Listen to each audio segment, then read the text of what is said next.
জানেন, দিন পালন করার ক্ষেত্রে অতিরিক্ত করার সমস্যা দেখা দিতে পারে।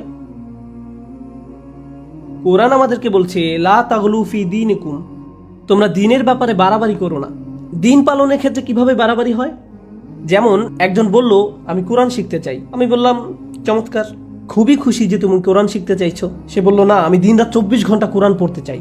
আমি বললাম একটু থামো, তোমার ফ্যামিলি আছে, তাদের প্রতি তোমার দায়িত্ব কর্তব্য রয়েছে, তোমার চাকরি আছে, তোমাকে তোমার ছেলে মেয়েদের দেখাশোনা করতে হবে, তোমার স্বামী বা স্ত্রীর জন্য সময় ব্যয় করতে হবে। না না, আমি শুধু আল্লাহর কালাম শিখতে চাই, আল্লাহর কালাম আমার জন্য যথেষ্ট, আল্লাহ তাদের দেখাশোনা করবে। আমি বললাম যে বইটা তুমি সারাদিন পড়ছো সেটাই তোমাকে এই দায় দায়িত্বগুলো পালন করার কথা বলছে।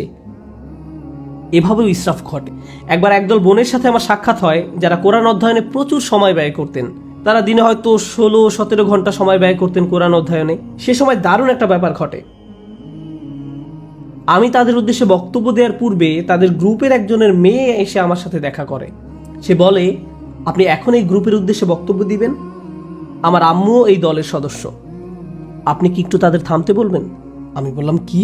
সে বলল, কারণ আমি আমার আম্মুকে খুব মিস করি, তার সাথে আমার খুবই কম দেখা হয়। তিনি সব সময় পড়ালেখা করেন, বাসায় থাকলেও তার কানে হেডফোন থাকে এবং বলেন আমাকে ডিস্টার্ব করো না। তিনি কোরআনের শব্দ পড়ায়, ব্যাখ্যা পড়ায় সব সময় ব্যস্ত থাকেন। আমি আশা করছি আপনি এই ব্যাপারে তাকে কিছু বলবেন। জানেন সবচেয়ে ভয়ঙ্কর ব্যাপার কি ছিল? সে আরও বলেছিল, আমার মায়ের কারণে আমার এখন আর কোরআন পড়ার কোনো আগ্রহ নেই। তারপর আমি যখন তাদের সামনে কথা বলতে গেলাম, আমি এই মেয়েটি সম্পর্কে কিছুই বললাম না। আমি বললাম, চলুন আজকে সবাই মিলে কিছু আয়াত অধ্যয়ন করি। তারপর আমরা কয়েকটি আয়াত পড়লাম। তার মাঝে কয়েকটি আয়াত ছিল ওয়া ইলাস সামাই কাইফা রুফিআত ওয়া ইলাল জিবালি কাইফা নুসিবাত, এবং আকাশের দিকে কি লক্ষ্য করে দেখো না কিভাবে সেটা উঁচু করা হয়েছে, আর পাহাড়ের দিকে কি দেখো না কিভাবে তা স্থাপন করা হয়েছে। তারপর আমি জিজ্ঞেস করলাম, আপনাদের কে কে এই আয়াতগুলো অধ্যয়ন করেছেন? সবাই হাত তুলল। তারপর বললাম, আপনাদের কে কে পাহাড় পর্বত দেখেছেন?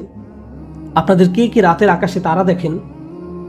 এমনটা করেছেন কখনো? তারা বলল, না না, আমাদের তো কোরআন পড়তে হবে। কিন্তু সেই কোরআনই তো আপনাদেরকে এসব করতে বলছে।